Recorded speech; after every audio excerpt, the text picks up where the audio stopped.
नमः शिवाय शिवजी सदा सहाय। ओम नमः शिवाय गुरुजी सदा सहाय। दूसरा अध्याय पार्वती जी का महादेव जी से प्रणव प्रश्न। समय पाए प्रिय को दिया प्रणव मंत्र देवेश, पार्वती मन मुदित हुई पाए सुखद उपदेश। व्यास जी बोले, हे विप्रो, यह तो आपने बड़ा ही उत्तम प्रश्न किया है कि जिससे प्रणव का अर्थ प्रकाशित करने वाला शिव का दुर्लभ ज्ञान निहित है। शिव का वास्तविक ज्ञान ही होता है जिस पर शूल पाणी शंकर जी प्रसन्न है। शिव भक्ति विहीनों को इसकी प्राप्ति नहीं होती और यह दीर्घ ज्ञान अंबिकापति भगवान के ही उपासकों से ही प्राप्त है। इस पर मैं आप लोगों से एक प्राचीन इतिहास कहता हूँ जो उमा महेश संवाद से युक्त है। जब पहले पूर्व काल में दाक्षायणी सती ने अपने पिता दक्ष के यज्ञ में जाकर शिव निंदा सुन अपना शरीर त्याग दिया था, तो फिर तप कर उन्होंने ही हिमालय के घर जन्म लिया और नारद के उपदेश से फिर शिव के निमित्त उन्होंने तप किया तथा हिमालय में स्वयंवर की विधि से उन पार्वती का शंकर जी के साथ विवाह कर दिया, जिससे देवी देव ने महान सुख की प्राप्ति की।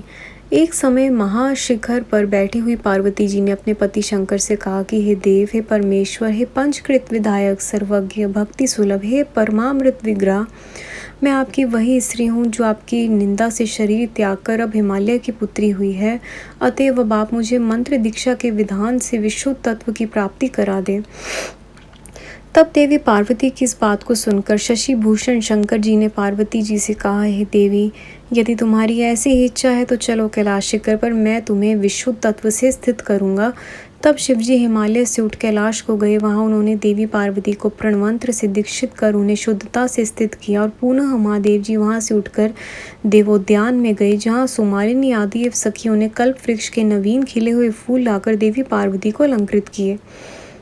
शिवजी उनका सुंदर मुख देखकर बहुत प्रसन्न हुए। तब श्रुति के अर्थों से युक्त पार्वती जी उन परमेश्वर से लोक हितकारिणी तथा पूछती हुई इस प्रकार बोली कि हे देव, आपने यह ओंकार रहित उपदेश क्यों दिया? कृपा कर मुझे इस प्रणव सहित बतलाइए। प्रणव कैसे प्रकट हुआ, इसकी कितनी मात्रा है और वेद के आदि में यह कैसे कहा जाता है? इसके कितने देवता हैं? वेदादि की भावना किस प्रकार की जाती है और उसमें कितने प्रकार की क्रिया है तथा इसकी क्या व्यापकता है? इसकी कितनी कलाएं हैं और इसमें पंचात्मकता क्या है?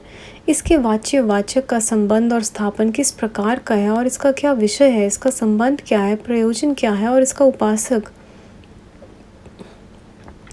उपासना का स्थान, उपास्य वस्तु, उपासना का फल, अनुष्ठान विधि, पूजा का स्थान मंडल, उनके ऋषि और न्यास की विधि का क्या क्रम है? हे शिव जी, यदि आपकी मुझ पर कृपा हो तो मुझे यह सब बतलाइए। मुझे इतना तत्व जानने की बड़ी इच्छा है। देवी के इस प्रकार पूछने पर शिवजी पार्वती जी की प्रशंसा करते हुए बोले।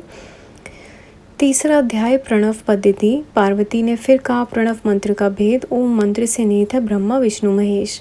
शिवजी बोले पार्वती जी से, हे देवी, जो कुछ तुमने मुझसे पूछा है वह मैं तुमसे कहता हूँ, ध्यान देकर सुनो। इसके श्रवण मात्र से ही जीव शिव के समान हो जाता है। जो प्रणव का अर्थ जान लेता है, मानो वह मेरे ज्ञान को जान गया। प्रणवात्मक मंत्र सब मंत्रों का बीज है और बीज वृक्ष के समान सूक्ष्म से भी सूक्ष्म और बहुत स्थूल, वेद का आदि, वेद का सार और मेरा स्वरूप है। वही तीनों गुणों से परे सर्वज्ञ और सबका करता है। प्रणव अर्थात ओम, यह एक अक्षर का मंत्र ऐसा है जिसमें सर्वगत शिवजी सर्वथा ही विद्यमान है और जगत की यह समस्त वस्तुएं गुणमयी हैं। जो उद्यान के संयोग से सब कुछ विराट रूप स्थावर जंगात्मक दिखाई पड़ती है, इस प्रकार यह सब कुछ प्रणव का अर्थ ही है। यह एक ही अक्षर ब्रह्म और सब अर्थों का साधन है। इसी ओम ऐसे आकार युक्त प्रणव से शिवजी ही सर्वप्रथम जगत के निर्माण करता है।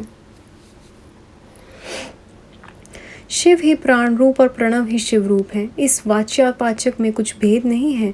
इस प्रकार मैं ही ब्रह्मा, ऋषि और एकाक्षर रूप हूँ। मुझे वाच्य वाचक की इस एकाता को विद्वान ही जानते प्रणव को जानेंगे। यह सब मंत्रों का शिरोमणि है और इस ओंकार को ही मैंने काशी में प्राण त्यागने वालों को देता हूँ। हे अंबिके, पहले मैं इसी प्रणवोद्धार को वर्णन करता हूँ जिनकी जानकारी होने मात्र से परम सिद्धि प्राप्त होती है। इस प्रकार की प्राप्ति के लिए सबसे पहले कला का उद्धार करें। पहले आकार के आश्रित निवृत्ति काल का उद्धार करें, फिर इकार में ईंधन कला का, मकार में काल कला का, नाद में दंड और बिंदु में ईश्वर कला का उद्धार करें। इस प्रकार पंचवर्णन रूप प्रणव का उद्धार होता है। यह 3 मात्रा और बिंदु नादात्मक का जाप तो यह मुक्तिदायक है।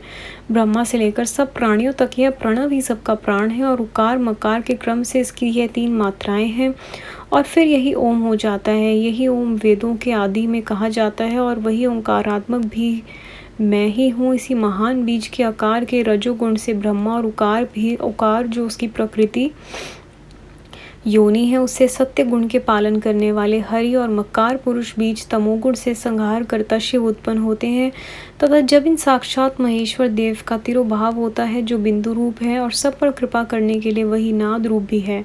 जब ध्यान में बैठे तब इन्हीं नाद रूप शिव का मस्तक में विचार कर वहाँ ध्यान करें, क्योंकि यह परे से परे और मंगल रूप है। यही सर्वज्ञ, सत्य के कर्ता, सर्वेश, निर्मल, अविनाशी, अद्वैत और परम ब्रह्मा है। वहीं आकार की अपेक्षा में सबसे व्यापक और आकार की अपेक्षा में ओंकार रूप से सब में व्यापक और उकार आकार के नीचे के भाग में व्याप्त हैं।